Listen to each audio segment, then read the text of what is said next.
Hi, and welcome to The Lowest Crime, a podcast all about true crime stories from the Netherlands. I am Eline, and before we get started, I do believe that I owe you an apology. It's been a really long time since I've uploaded our last episode, and I noticed that balancing work, family life, and the time it takes to research and create these episodes was just too much for me, so I had to take a step back.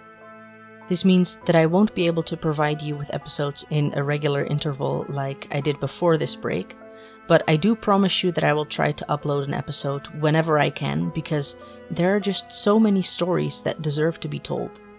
So before we get started, please be aware that today's episode discusses disturbing topics like domestic violence and death, so listener discretion is advised. Today we're talking about a tragic event that shook Den Haag in the Netherlands. A case that began with a devastating explosion but soon revealed itself to be much more.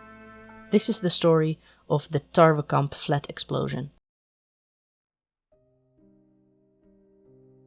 On December 7th, 2024, a quiet Saturday morning in the Mariahoeve district in Den Haag was interrupted at 6:15 a.m. by a massive explosion. It happened at a 3-story residential building in Tarwekamp. The blast was so powerful that it caused 5 apartments to collapse and started a fire that quickly spread through the rubble.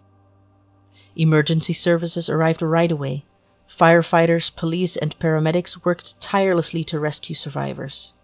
4 people, including a child, were taken to the hospital with injuries. Tragically, 6 people lost their lives. Among them were a 17-year-old girl and 2 men, aged 44 and 63. The scene was chaotic, with smoke in the air and people searching for family and friends. As investigators started their work, the first theory was that the explosion might have been caused by a gas leak. This is something that can happen in older buildings, but as they started to collect more evidence, they found signs that this was no accident. Among the debris, they discovered gas canisters, pointing to a deliberate act. Police launched an extensive investigation to identify and apprehend those responsible. Appeals to the public resulted in over 200 tips, which provided valuable leads. Investigators also reviewed surveillance footage and noted a car speeding away from the scene shortly after the explosion. This car was later traced and became key evidence in linking the suspects to the crime. Several cars were seized for forensic examination. Later, 4 suspects were arrested based on this evidence. 3 of them were apprehended on December 9th, 2024 at their residences, and the 4th suspect was taken into custody on December 11th, 2024. The suspects were held under restricted conditions, allowing contacts only with their lawyers. The investigators also uncovered another shocking detail, that 2 suspects had been stopped a week earlier with materials indicating plans of arson, but they had been released. Understandably, this earlier missed opportunity to intervene drew criticism after the explosion. Through interviews and evidence, investigators also learned that the ground floor of the building had been home to a bridal store. The owner of the store was the ex-girlfriend of one of the suspects. This personal connection became an important part of the investigation and provided a potential motive for the crime. The explosion had a huge impact on the Mariahoeve community. Besides the loss of lives, many residents lost their homes. The damage to the building made it uninhabitable, and local businesses, including the bridal store, were completely destroyed.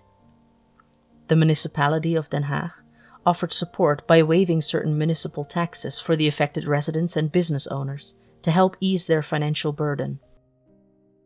Mayor Jan van Zanen visited the site shortly after the explosion to offer his condolences and show support to the victims of the families.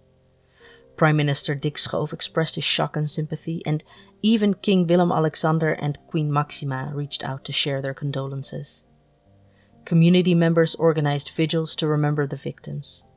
These gatherings were a chance for people to come together, light candles, and reflect on the lives lost. It really showed how strong and supportive the neighborhood could be, even in such difficult times. In the months following the explosion, legal proceedings began. Prosecutors showed that the explosion had been planned carefully, with gas canisters placed to cause maximum damage. The main suspect's connection to the bridal store was central to the case. They argued that the attack was aimed at the store, but it ended up affecting far more people than intended. The court heard emotional testimonies from families of the victims, sharing how deeply their lives had been affected. Prosecutors emphasized the gravity of the crime, while the suspect's defense lawyers argued for leniency, claiming remorse and lack of intention to cause such widespread harm. Like causing a bridal shop to explode isn't bad enough. The exact motive for the suspect's actions in the Tarwekamp explosion has not been definitively confirmed. However, the investigation highlighted a personal connection. The main suspect's ex-girlfriend owned the bridal store. This connection provided investigators with a possible motive rooted in personal conflict. One of the suspect's lawyers confirmed that the motive for the explosion stemmed from a sort of heartbreak. Revenge because his ex-girlfriend was allegedly in a relationship with someone else. Ultimately, they came up with the idea to set a fire there, in the bridal shop. An overreaction, said the lawyer.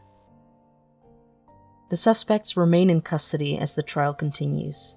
The community, meanwhile, waits for justice to be served, hoping for accountability for the lives and homes lost and the destruction caused. The Tarwekamp flat explosion is a heartbreaking example of how personal conflicts can lead to terrible consequences when they turn violent. It's a reminder of how important it is to handle disagreements constructively and to be aware of the impact our actions can have on others. So that is all the information that is known on the Tarwekamp explosion as of now. If any updates become available, I'll be sure to let you know. But for now, that concludes this episode of The Lowest Crime. I really appreciate you listening, and if you found this an interesting episode, please consider subscribing or leaving a review. Also, be sure to follow The Lowest Crime on Instagram to find any images related to the case. I know that this episode is also quite a bit shorter than what I've shared with you previously, but I hope that you can appreciate it nonetheless. So that's it for now. Take care, and I look forward to seeing you in the next one.